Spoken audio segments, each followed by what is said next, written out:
My aunt looked me dead in the eye at Thanksgiving dinner and said, "What you did is no different than kidnapping." And the table, 12 people, full plates, the whole thing went completely silent. So, am I wrong? Okay, here's who we're dealing with. My grandmother, everyone calls her Gran, is 81. She lives alone in the house she's been in for 40 years, about 3 hours from me. My mom passed 4 years ago, which made me the closest thing Gran had to a daily presence in her life, even at a distance. I call her every morning.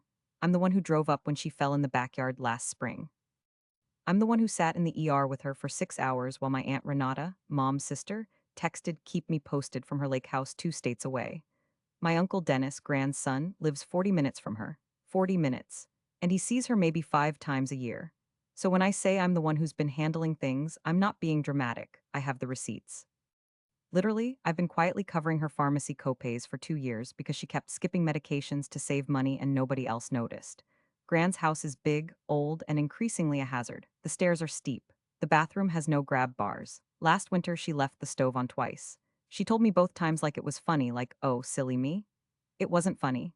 And the thing is, Gran herself had started saying she didn't want to be a burden.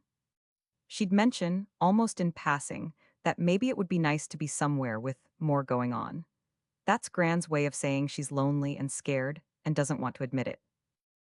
So I started researching.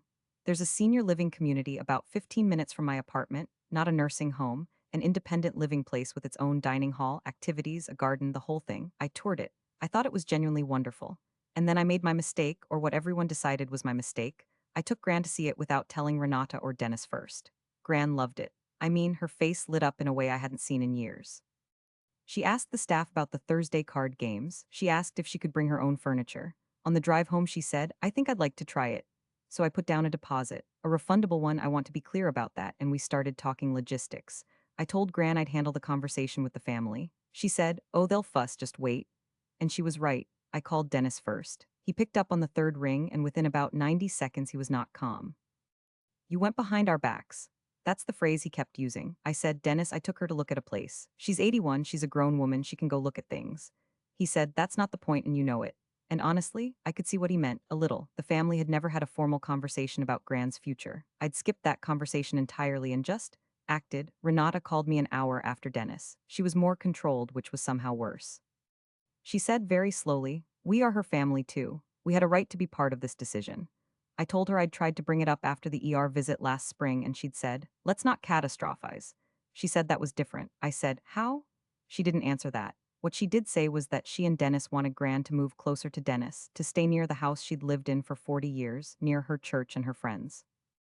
And I actually stopped and thought, okay, that's not nothing. That's a real argument. Gran's whole life is in that town, her garden club, her hairdresser she's had since 1987. Was I so sure I was right that I'd steamrolled all of that? But then I thought about the stove, about the stairs, about the pharmacy copays nobody else knew about, and I didn't back down. Here's where I went further than I probably should have. After the calls with Dennis and Renata, after a week of group texts that went nowhere, Gran called me herself. She said she'd thought about it and she wanted to move. She said she was tired of the house feeling like a place to wait. Those were her words, so I helped her move. We did it in one long weekend. I hired movers, we packed her things, and we got her into the new place before anyone in the family had technically agreed to anything. I told myself Gran's choice was the only choice that mattered. She's competent, she's lucid. She made a decision about her own life. But I also knew, and I knew it at the time, that doing it that fast, that quietly, was partly strategic. I didn't want a drawn-out fight to exhaust her or change her mind.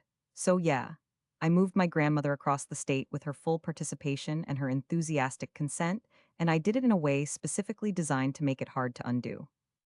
Renata didn't find out until it was done. That's when she called it kidnapping. Dennis said he was consulting a lawyer about Gran's capacity to make decisions, which Gran found out about and was absolutely furious over for what it's worth. Gran is currently in her new place and by all accounts loving it. She video called me last week from the Thursday card game. She looked happier than she has in years, but Renata won't speak to me. Dennis says I destroyed the family's trust. My cousin, Renata's daughter, sent me a message that just said you had no right. And I've been sitting with that. Did I act out of love and just cut corners? Or did I decide I knew best, run right over everyone else, and dress it up as advocacy? Gran's happy. The family's fractured. And I honestly don't know if those two things cancel each other out. A few weeks after Gran settled in, she called Dennis herself. I don't know everything that was said, but she told him she was happy and that she wished he'd trust her. He apparently cried.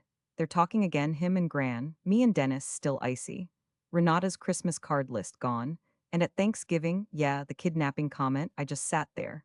I didn't defend myself. I didn't know how to without also admitting that I knew exactly what I was doing when I booked those movers.